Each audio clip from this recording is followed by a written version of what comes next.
ಪರಮೇಶ್ವರ್ ಅವರೇ, ಸಹೋದ್ಯೋಗಿಗಳಂತ ಪ್ರಿಯಾಂಕ್ ಖರ್ಗೆ ಅವರೇ, K H ಮುನಿಯಪ್ಪನವರೇ, Eshwar Khandre ಅವರೇ, ನಮ್ಮ ಶರಣ್ ಪ್ರಕಾಶ್ ಪಾಟೀಲ್ರವರೇ, ಖಾದರ್ ಅವರೇ,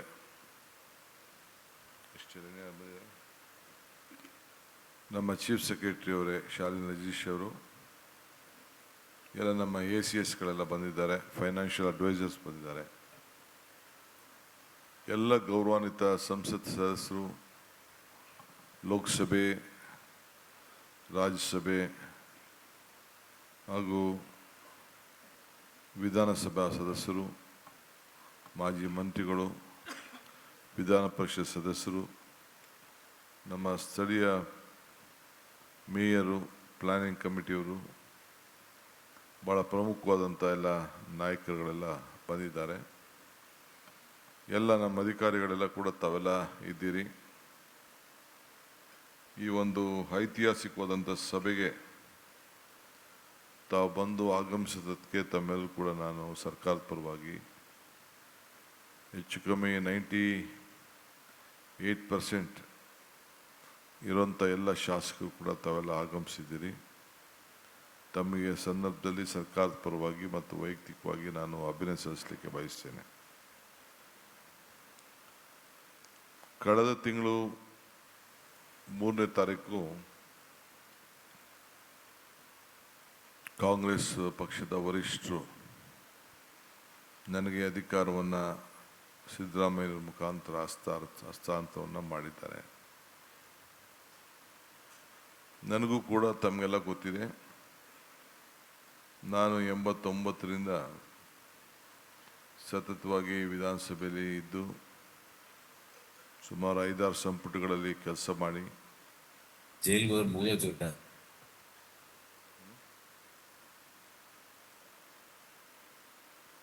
5-6 ಸಂಪುಟದಲ್ಲಿ ಕೆಲಸ ಮಾಡಿ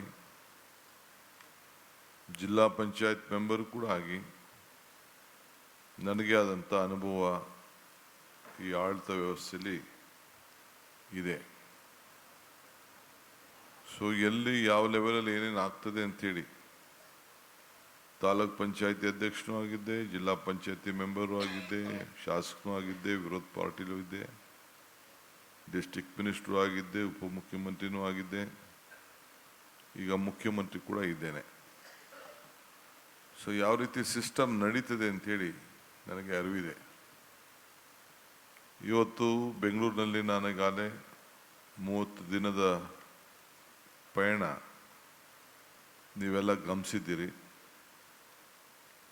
ನನ್ನ ಪಯಣ ಯಾವತ್ತೂ ಕೂಡ ಪ್ರತಿ ಹಂತದಲ್ಲೂ ಕೂಡ ಪಾಸಿಟಿವ್ ಆಗಿ ನಾನು ಯೋಚನೆಯನ್ನು ಮಾಡೋನು. ನಾನು ನೆಗೆಟಿವ್ ಯೋಚನೆಗೆ ಹೋಗೋದಿಲ್ಲ. ನಮಗೆ ನಿಮಗೆಲ್ಲರೂ ಕೂಡ ಜನಪ್ರತಿನಿಧಿಗಳಿರ್ಬೋದು, ಇಲ್ಲ ಕಾರ್ಯಾಂಗ ಇರ್ಬೋದು, ಅಧಿಕಾರಿಗಳಿರ್ಬೋದು, ನಾವೆಲ್ಲ ಸೇರಿ ಒಟ್ಟು ಕೆಲಸ ಮಾಡಿದ ಮಾತ್ರ ಜನರ ಸಮಸ್ಯೆಯನ್ನು ಸ್ಪಂದಿಸಲಿಕ್ಕೆ ಸಾಧ್ಯ. ನಾವು ಜನ ನಮ್ಮ ಮೇಲೆ ಅಪಾರ ವಿಶ್ವಾಸ ವ್ಯಕ್ತಪಡಿಸಿದ್ದಾರೆ, ನಿರೀಕ್ಷೆ ಮಾಡಿದ್ದಾರೆ.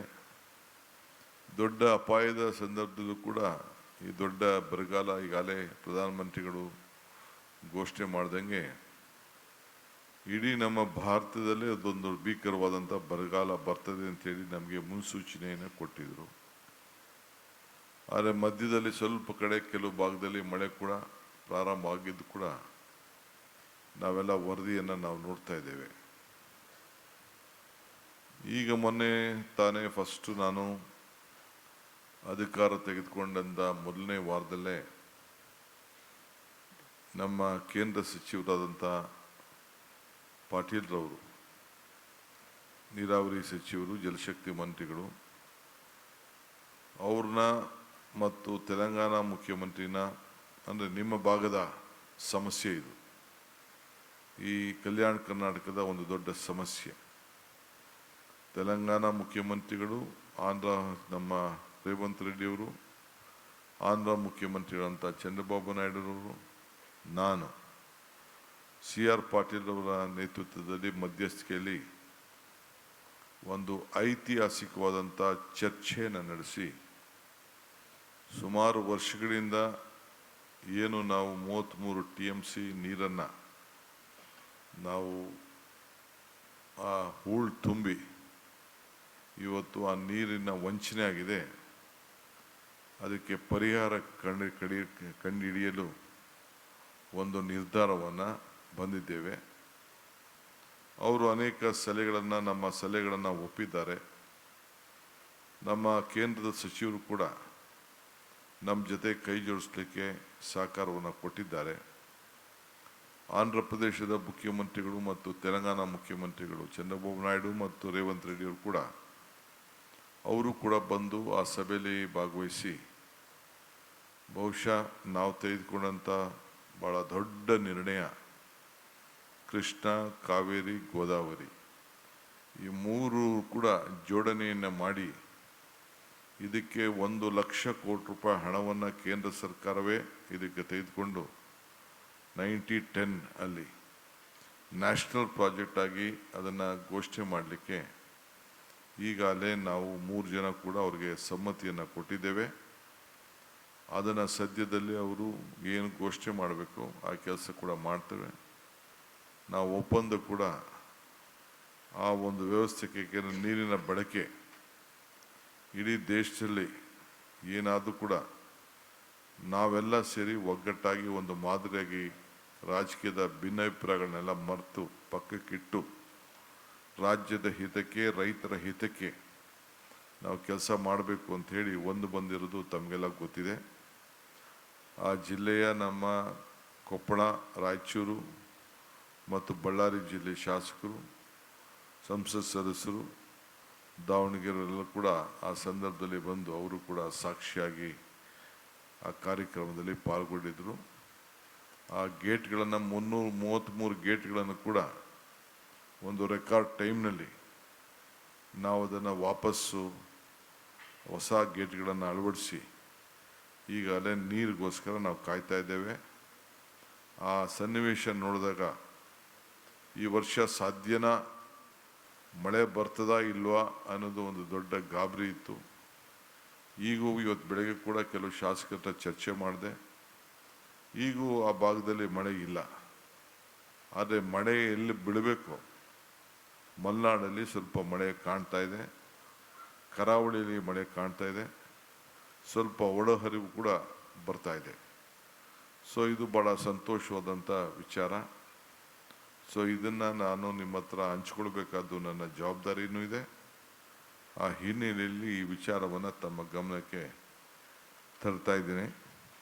ಇಡೀ ಕರ್ನಾಟಕ ಸರ್ಕಾರ, ವಿಶೇಷವಾಗಿ ನಾವು ಆ 3 ಜನ ಯಾರು ನಮ್ಮ ಹೊರಗಡೆ ರಾಜ್ಯದಿಂದ ಬಂದಿದ್ದರು, ಸರ್ವಾನುಮತದಿಂದ ಬಂದು ನಮಗೆ ಸಹಕಾರ ಕೊಟ್ಟದಕ್ಕೆ ಸರ್ಕಾರದ ಪರವಾಗಿ, ನಿಮ್ಮೆಲ್ಲರ ಪರವಾಗಿ, ನೀವು ಯಾರು ಲೋಕಸಭಾ ಸದಸ್ಯರಿರ್ಬೋದು, ಶಾಸಕರಿರ್ಬೋದು, ಒಂದು ರೆಸಲ್ಯೂಷನ್ ಮೂವ್ ಮಾಡಿ ನಾವು ಆ ರೆಸಲ್ಯೂಷನ್ನ ಕಂಪ್ಲೀಟ್ ಅವ್ರಿಗೆ ಅಭಿನಂದಿಸುವಂಥ ಕೆಲಸವನ್ನು ಕೂಡ ಈ ಸಂದರ್ಭದಲ್ಲಿ ಕಲ್ಯಾಣ ಕರ್ನಾಟಕದಿಂದ ಮಾಡೋಣ. ಅದಾದಮೇಲೆ ರಾಜ್ಯದಲ್ಲಿ ವಿಧಾನಸಭೆ ನಡೆದಾಗ ಅದು ಕೂಡ ಮಾಡಿ. ಏಕೆಂದರೆ ಸೌಹಾರ್ದತೆಯಿಂದ ನಾವೆಲ್ಲ ಕಿತ್ತಾಡೋದು ಬಿಟ್ಟು ಈ ನೀರನ್ನು ಯಾವ ರೀತಿ ಪ್ರತಿಯೊಂದು ಸಣ್ಣ ನೀರನ್ನು ಕೂಡ ಉಳಿಸೋಂಥಕ್ಕೆ ನಾವೆಲ್ಲ ಬದ್ಧರಾಗಬೇಕು. ಆ ಕೆಲಸವನ್ನು ಈ ಸಂದರ್ಭದಲ್ಲಿ ನಾವು ಮಾಡೋಣ. ಇನ್ನೊಂದು ಭಾಳ ಪ್ರಮುಖವಾದ ವಿಚಾರ, ಇವತ್ತು ನಾನು ಮೊದಲನೇ ಸಭೆಯನ್ನು ಈ ಕಲ್ಯಾಣ ಕರ್ನಾಟಕದಿಂದ ಪ್ರಾರಂಭ ಮಾಡಿದ್ದೇನೆ. ನಿನ್ನೆ ತಾನೇ ನಾನು ಬೀದರ್ ಜಿಲ್ಲೆಗೆ ಹೋಗಿ ಬಸವ ಕಲ್ಯಾಣ, ಇದು ಬಸವನ ನಾಡು, ಅವರ ಆಚಾರ ವಿಚಾರದಲ್ಲಿ ನಾವೆಲ್ಲ ಒಪ್ಪಿರೋರು, ಅವರ ತತ್ವದಲ್ಲಿ ನಾವೆಲ್ಲ ಬದುಕ್ತಾ ಇರೋರು, ಅವರ ಮಾರ್ಗದರ್ಶನದಲ್ಲಿ ನಮ್ಮ ಹೆಜ್ಜೆಯ ಗುರುತನ್ನು ನಾವು ಇಟ್ಕೊಂಡು ನಾವು ಸೇವೆಯನ್ನು ಮಾಡ್ತಾ ಇರೋರು, ಸಮಾನತೆಯಿಂದ ನೋಡಬೇಕು ಅಂಥೇಳಿ ನಮ್ಮ ಕಾರ್ಯಕ್ರಮವನ್ನು ನಾವು ರೂಪಿಸಿರೋರು. ಇವತ್ತು ಆ ಹಿನ್ನೆಲೆಯಲ್ಲಿ ಇವತ್ತು ನಾನು ಮೊದಲು ಆ ಸ್ಥಳಕ್ಕೆ ಹೋಗಿ ಅನುಭವ ಮಂಟಪ ಹಳೆಯ ಮಂಟಪಕ್ಕೂ ಕೂಡ ಭೇಟಿ ಕೊಟ್ಟು ಅಲ್ಲಿ ಈಗ ನಡೀತಾ ಇರೋಂಥ ಮಂಟಪದ ಕೆಲಸವನ್ನು ಕೂಡ ವೀಕ್ಷಣೆ ಮಾಡಿ, ಅಲ್ಲಿಂದ ಬೀದರ್ಗೆ ಹೋಗಿ ಅಲ್ಲಿ ಬಸವ ಕಲ್ಯಾಣದಲ್ಲಿ ಎಲ್ಲ ವರ್ಗದ ಜನರ ಏನು ಪುತ್ಥಳಿಗಳಿತ್ತು ಅದಕ್ಕೆಲ್ಲ ಗೌರವನ ಸಲ್ಲಿಸಿ ಇವತ್ತು ಅಲ್ಲಿ ಮತ್ತು ಬೀದರ್ನಲ್ಲಿ ನಾನು ಬರೋದು ಭಾಳ ತಡ ಆಯಿತು. ಇದನ್ನು ಒಂದು 10 ಗಂಟೆಗೆ ಈ ಸಭೆನ ಪ್ರಾರಂಭ ಮಾಡೋಣ ಅಂತ ನಾನು ತೀರ್ಮಾನ ಮಾಡಿದ್ದೆ. ಆದರೆ ನಿನ್ನೆ ರಾತ್ರಿ ಕೆಲವು ಕಾರ್ಯಕ್ರಮಗಳು ಉಳ್ಕೊಂಡಿತ್ತು. ನಮ್ಮ ಪಕ್ಷದ ಕೆಲವು ಸಭೆ ಕೂಡ ರದ್ದು ಮಾಡಿದ್ದೆ. ಅದು ಈಗೂ ಬೇಡ ಅದನ್ನು ಅಂಥೇಳಿ ಕೆಲವು ಭಾಳ ಶ್ರೇಷ್ಠವಾದಂಥ ಸ್ಥಳಗಳಿಗೆ ಒಂದು ದರ್ಗಾ, ಒಂದು ಮಠ, ಅವೆರಡಕ್ಕೂ ಕೂಡ ಭೇಟಿ ಕೊಟ್ಟು ಅವ್ರಿಗೆ ಸಾಂಪ್ರದಾಯಿಕವಾಗಿ ಅವ್ರಿಗೇನು ಗೌರವನ ಕೊಡಬೇಕು ಅಂಥೇಳಿ ಸಲ್ಲಿಸಿ ಬಂದಿದ್ದೇನೆ. ಅದಕ್ಕೆ ತಡವಾಗಿ ನಾವೆಲ್ಲ ಬಂದು ಈ ಸಭೆನ ಪ್ರಾರಂಭ ಮಾಡೋದಕ್ಕೆ ನಿಮ್ಮೆಲ್ಲರ ಕ್ಷಮಾಪಣೆಯನ್ನು ನಾನು ಕೇಳಲಿಕ್ಕೆ ಬಯಸ್ತೇನೆ. ಮತ್ತು ಕೆಲವರೆಲ್ಲ ಜನಪ್ರತಿನಿಧಿಗಳು ಕೆಳಗಡೆ ಕೂತಿದ್ದೀರಿ, ನಾವು ಮೇಲ್ಗಡೆ ಕೂತಿದ್ದೀವಿ. ಯಾರು ಬೇಜಾರು ಮಾಡ್ಕೊಳ್ಳೋಂಥ ಅವಶ್ಯಕತೆ, ಇಲ್ಲಿ ಜಾಗದ ಕೊರತೆ ಇಲ್ಲ. ಅಂದರೆ ಎಲ್ಲರೂ ಕೂಡ ಸಮಾನವಾಗಿ ನಾವೆಲ್ಲ ಪ್ರತಿನಿಧಿಗಳೇ. ನಾವೇನು ಮೇಲ್ಗಡೆ ಕೂತ್ಕೊಂಡ ತಕ್ಷಣ ನಮಗೆ ಕಿರೀಟ ಬರುವುದಿಲ್ಲ, ಇಲ್ಲ ದೊಡ್ಡ ಸ್ಥಾನ ಅಲ್ಲ ಇದು. ನೀವು ನಾವೆಲ್ಲ ಒಂದೇ ದೃಷ್ಟಿ ಇಟ್ಕೊಂಡು ನಾವು ಕೆಲಸವನ್ನು ಮಾಡ್ತಾ ಇದ್ದೇವೆ. ದಯವಿಟ್ಟು ತಾವೆಲ್ಲ ಸಹಕಾರ ಕೊಡಬೇಕು. ನಮ್ಮ ಸ್ಥಳೀಯ ಆಡಳಿತ ಈ ವ್ಯವಸ್ಥೆಯನ್ನು ಮಾಡಿದೆ. ಮುಂದಿನ ದಿನದಲ್ಲಿ ಇಂಥ ಸಭೆಗಳನ್ನು ನಡಿಬೇಕಾದ್ರೆ ಯಾವ ರೀತಿ ಒಂದು ಪ್ರಾಕ್ಟೀಸನ್ನು, ಪದ್ಧತಿಯನ್ನು ನಾವು ಫಾಲೋ ಮಾಡಬೇಕು ಅಂಥೇಳಿ ಮುಂದಿನ ದಿನದಲ್ಲಿ ಅಧಿಕಾರಿಗಳಿಗೆ ಮಾರ್ಗದರ್ಶನವನ್ನು ಕೊಡ್ತೇನೆ. ಸೊ ನಿಮ್ಮನ್ನೆಲ್ಲ ಬೆಂಗಳೂರು ಕರೆದು ಚರ್ಚೆ ಮಾಡೋದು ಸರಿ ಇಲ್ಲ ಅಂಥೇಳಿ ಈಗ ನಾವು ಅಸೆಂಬ್ಲಿ ಕರೆದು ಚರ್ಚೆ ಮಾಡ್ಬೋದಾಗಿತ್ತು. SIR ನಡೀತಾ ಇದೆ. SIR ನಡೀತಾ ಇರಬೇಕಾದ್ರೆ ಕೇಂದ್ರ ಚುನಾವಣಾ ಆಯೋಗದವರು ತೀರ್ಮಾನ ಮಾಡೋದ್ರಿಂದ ನಿಮಗೆಲ್ಲ ಗೊಂದಲ ಆಗೋದು ಬೇಡ. ನಿಮ್ಮ ಕ್ಷೇತ್ರಗಳನ್ನು ಬಿಟ್ಟು ಕೆಲಸ ಮಾಡೋದು ಸರಿ ಇಲ್ಲ. ನಿಮ್ಮ ಮತದಾನದ ಹಕ್ಕನ್ನು ನಿಮ್ಮ ಮತದಾರರಿಗೆ ಉಳಿಸ್ಬೇಕು. ಆ ಮತದಾನದ ಹಕ್ಕಿಂದ ಅವರ ಬದುಕನ್ನು ಉಳಿಸ್ಬೇಕು ಅನ್ನೋ ದೃಷ್ಟಿಯಿಂದ ಇವತ್ತು ನಾವು ಇದು ಭಾಳ ಜವಾಬ್ದಾರಿ. ಅದಕ್ಕೋಸ್ಕರ ಅಸೆಂಬ್ಲಿ ಕೂಡ ನಾನು ಆಗಸ್ಟ್ನಲ್ಲಿ ನಡೆಸಲಿಕ್ಕೆ ತೀರ್ಮಾನವನ್ನು ನಾನೀಗಾಗಲೇ ಮಾಡಿದ್ದೇನೆ. ಸೊ ಇದಾದ ಮೇಲೆ ನಾವು ಕೆಲಸವನ್ನು ನಾವು ತೆಗೆದುಕೊಳ್ತೇವೆ. ಆದ್ದರಿಂದ ತಾವು ಕೂಡ ಇಲ್ಲಿ ರಾಜಕಾರಣ ಮುಖ್ಯ ಅಲ್ಲ, ಆದರೆ ಮತದಾನದ ಹಕ್ಕನ್ನು ಪ್ರತಿಯೊಬ್ಬ ನಾಗರಿಕರು ಕೂಡ ಯಾರು ಕೂಡ ಕಳ್ಕೊಳ್ಳದೆ ರೀತಿಯಲ್ಲಿ ನಾವು ನೋಡಬೇಕು. ಸರ್ಕಾರ ಅದಕ್ಕೆ ಬದ್ಧತೆ ಇದೆ.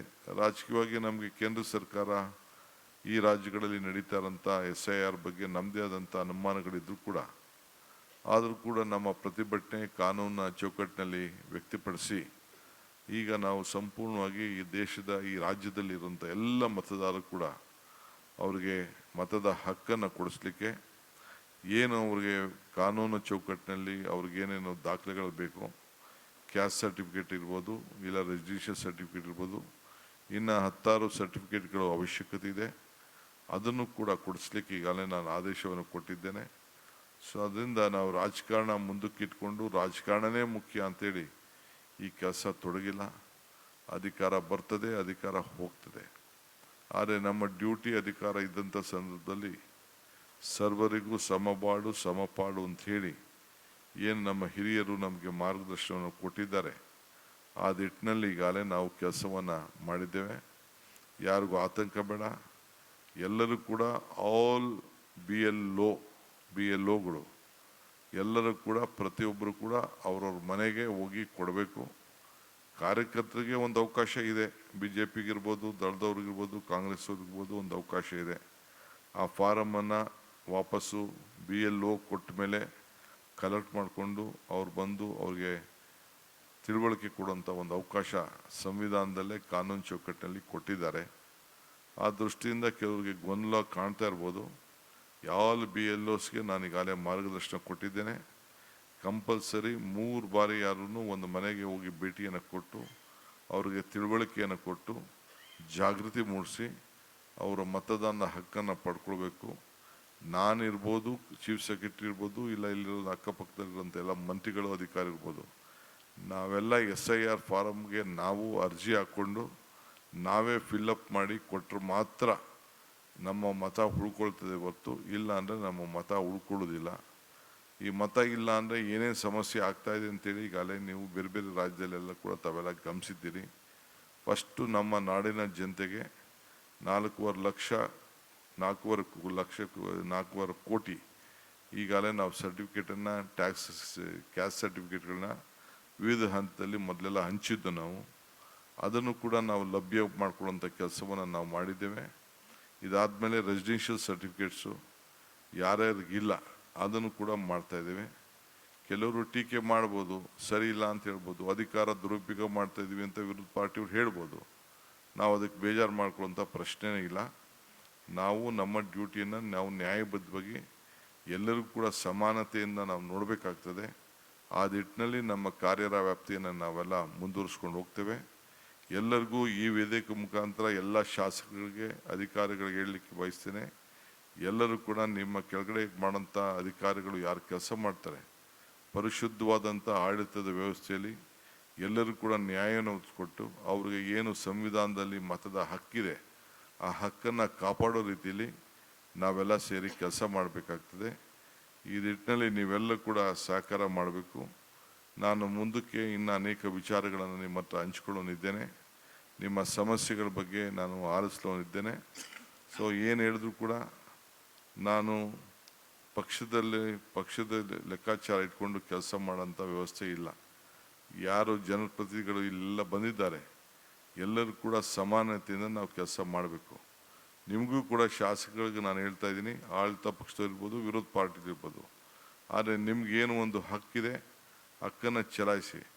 ಆದರೆ ಬೇರೆಯವರು ಯಾರು ಆ ಕ್ಷೇತ್ರದ ಪ್ರತಿನಿಧಿಸಿದ್ರೆ ಪಾರ್ಲಿಮೆಂಟ್ ಮೆಂಬರ್ಸ್ ಇರ್ಬೋದು, MLC ಇರ್ಬೋದು, ಇಲ್ಲಾಂದರೆ ಯಾವ್ದಾದ್ರು ಒಂದು ಹೋಬಳಿ ಇರ್ಬೋದು, ಆ ಏರಿಯಾ ಇರ್ಬೋದು, ಎಲ್ಲರೂ ಕೂಡ ನಮ್ಮ ಪ್ರೋಟೋಕಾಲ್ನ ಮೇಂಟೈನ್ ಮಾಡಿ ಎಲ್ಲರೂ ಕೂಡ ಗೌರವದಿಂದ ಕಂಡು ಆಹ್ವಾನಿಸಿ ಅವರು ಕೂಡ ಜನರ ಪ್ರತಿಗಳು ಆ ಭಾಗದಲ್ಲಿ ಅವರ ಏನು ಒಂದು ಹಿಡಿತವನ್ನು ನಾವು ತಪ್ಪಿಸ್ಕೊಳ್ಳೋಕ್ಕೆ ಅವಕಾಶ ಕೊಡದೆ ಅವರೆಲ್ಲರೂ ಕೂಡ ಸಮಾನತೆಯಿಂದ ನೋಡಬೇಕಾದಂಥ ವಿಚಾರ, ಅದನ್ನು ನೋಡಬೇಕು ಅಂತೇಳಿ ವಿಶೇಷವಾಗಿ ನೀವು ಅಧಿಕಾರಿಗಳು ರಾಜಕಾರಣ ತಪ್ಪು ಮಾಡಿದ್ರು ಕೂಡ, ರಾಜಕಾರಣಿಗಳಿಗೆ ತಂದೆ ಆದಂಥ ಅಭಿಪ್ರಾಯ ಇದ್ದು ಕೂಡ ನೀವು ನಮ್ಮ ಪ್ರೋಟೋಕಾಲ್ನ ಯಾವ ಕಾರಣಕ್ಕೂ ವೈಲೇಟ್ ಮಾಡಬಾರ್ದು. ಅದು ನಿಮ್ಮ ಜವಾಬ್ದಾರಿ. ನಾನು ಜಿಲ್ಲಾ ಮಂತ್ರಿ ಇರಲಿ, ಶಾಸಕರಿರಲಿ, ಯಾರೇ ಆಗಲಿ, ಅವರೇನಾದ್ರು ತಪ್ಪು ಮಾಡಿ ಸ್ವಂತ ಇಚ್ಛೆಗೆ ಹೋದ್ರು ಕೂಡ ನೀವು ಅವಕಾಶ ಮಾಡಿಕೊಡ್ಬಾರ್ದು. ಅದಕ್ಕೆ ನೀವೇ ಹೊಣೆಗಾರರಾಗಿರ್ತೀರಿ. ಸೊ ಪ್ರೋಟೋಕಾಲ್ ಭಾಳ ಗೌರವದಿಂದ ಆ ಪದ್ಧತಿ ಏನಿದೆ ಅದನ್ನು ನೀವೆಲ್ಲ ಸೇರಿ ಕಾಪಾಡಬೇಕು ಅಂಥೇಳಿ ತಮ್ಮೆಲ್ಲರೂ ಕೂಡ ನಾನು ಮನವಿ ಮಾಡ್ತೇನೆ. ಇನ್ನು ಮಿಕ್ಕಿದ ವಿಚಾರ ನಾನು ಬೇರೆ ಸಂದರ್ಭದಲ್ಲಿ ತಿಳಿಸ್ತೇನೆ. ನಾನು ಅಧಿಕಾರ ತೆಗೆದುಕೊಂಡ ಮೇಲೆ ತೆಗೆದುಕೊಂಡಂಥ ಹೊಸ ನಿರ್ಧಾರಗಳ ಬಗ್ಗೆ ನಿಮ್ಮ ಹತ್ರ ತಿಳಿಸ್ತೇನೆ. ಹಿಂದೆ ಸಿದ್ದರಾಮಯ್ಯನವ್ರ ಕಾಲದಲ್ಲಿ ಏನೇನು ತೀರ್ಮಾನಗಳನ್ನು ನಾವು ಮಾಡಿದ್ದೋ ಅವೆಲ್ಲ ಕೂಡ ಖಂಡಿತ ಮುಂದುವರಿತದೆ. ನಮ್ಮದು ಕಂಟಿನ್ಯೂಡ್ ಗೌರ್ಮೆಂಟು, ಇದು ಒಂದು ಪಕ್ಷದ ಆಡಳಿತ ಮಾಡ್ತಾ ಇರೋದು, ಒಟ್ಟು ಕೆಲಸ ಮಾಡ್ಕೊಂಡು ಹೋಗಿದ್ದೇವೆ. ಮುಂದಕ್ಕೂ ಕೂಡ ಅದೇ ದೃಷ್ಟಿಯಲ್ಲಿ ನಾವು ಕೆಲಸ ಮಾಡ್ಕೊಂಡು ಹೋಗ್ತೇವೆ. ತಾವೆಲ್ಲ ಇಷ್ಟು ದೊಡ್ಡ ಸಂಖ್ಯೆಯಲ್ಲಿ ನನ್ನ ಅಧಿಕಾರಿ ಮಿತ್ರರು ಮತ್ತು ಎಲ್ಲ ಜನಪ್ರತಿನಿಧಿಗಳು, ವಿಶೇಷವಾಗಿ ಎಲ್ಲ ಲೋಕಸಭಾ ಸದಸ್ಯರು, ರಾಜ್ಯಸಭಾ ಸದಸ್ಯರು, ವಿಧಾನಸಭೆ, ವಿಧಾನ ಪರಿಷತ್ತಿನ ಸದಸ್ಯರು ಮತ್ತೊಮ್ಮೆ ತಾವೆಲ್ಲ ಬಂದು ಈ ಕಾರ್ಯಕ್ರಮದಲ್ಲಿ ಪಾಲ್ಗೊಂಡದಕ್ಕೆ ನಿಮ್ಮ ಸಲಹೆಗಳನ್ನು ವೀಕ್ಷಣೆ ಮಾಡ್ತೀನಿ, ಪರಿಶೀಲನೆ ಮಾಡೋಣ. ಒಬ್ಬೊಬ್ಬರು ಮಾತಾಡಿರೋರು ಯಾರು ಮಾತಾಡೋಕ್ಕೆ ಹೋಗ್ಬಿಡಿ. ಈಗ ವಾಸ್ತವಾಂಶ ಏನಿದೆ ಅನ್ನೋದನ್ನು ಈಗಾಗಲೇ ನಮ್ಮ ಪರಮೇಶ್ವರ್ ಅವರು ನಿಮಗೆ ತಿಳಿಸಿದ್ದಾರೆ. ರೆವಿನ್ಯೂ ಸೆಕ್ರೆಟರಿ ತಾವಿದ್ದರೆ ಇಲ್ಲಿ ಬಂದು 1-2 ನಿಮಿಷ ಬಂದು ಏನು ವಿಚಾರ ಇದೆ ಅಂಥೇಳಿ ತಮಗಿರುವಂಥ ಮಾಹಿತಿಯನ್ನು ಈ ಮಳೆ ವಿಚಾರದಲ್ಲಿ ಮತ್ತು ಬಿತ್ತನೆಗೆ ನಾವೇನು ಸಿದ್ಧತೆಯನ್ನು ಮಾಡ್ಕೊಂಡಿದ್ದೀವಿ ಅಂಥೇಳಿ ನೀವು ಬಂದು ಇಲ್ಲಿ ಬಂದು ವೇದಿಕೆ ಮೇಲೆ ಸ್ವಲ್ಪ ತಿಳಿಸ್ಬಿಟ್ಟು, ಯಾರು ಅಧಿಕಾರಿ ಇದ್ದಾರೆ ಇದಕ್ಕೆ ಸಂಬಂಧಪಟ್ಟವರು, ವಿಪತ್ತಾಯ್ತು, ಓಕೆ ಫೈನ್, ಬಂದು ನೀವು ತಿಳಿಸಿ. ಆಮೇಲೆ ಮುಂದಕ್ಕೆ ಕೆಲವು ವಿಚಾರಗಳನ್ನು ನಾನು ನಿಮ್ಮ ಗಮನವನ್ನು ಸೆಳೆಯುವಂಥ ಕೆಲಸ ಮಾಡ್ತೇನೆ. ಸೊ ಈಗ ನಮ್ಮ ಮನೋಜ್ ಕುಮಾರ್ ಮೀನಾ, ಸೊ ಅವರು ಏನು ವಿಚಾರ ಇದೆ ಅನ್ನೋದನ್ನು ದಯವಿಟ್ಟು ವಾಸ್ತವಾಂಶನ ತಿಳಿಸ್ಬೇಕು ಅಂತೇಳಿ ನಾನು ತಮಗೆ ಸೂಚಿಸ್ತಾ ಇದ್ದೀನಿ. ಧನ್ಯವಾದಗಳು ಸರ್.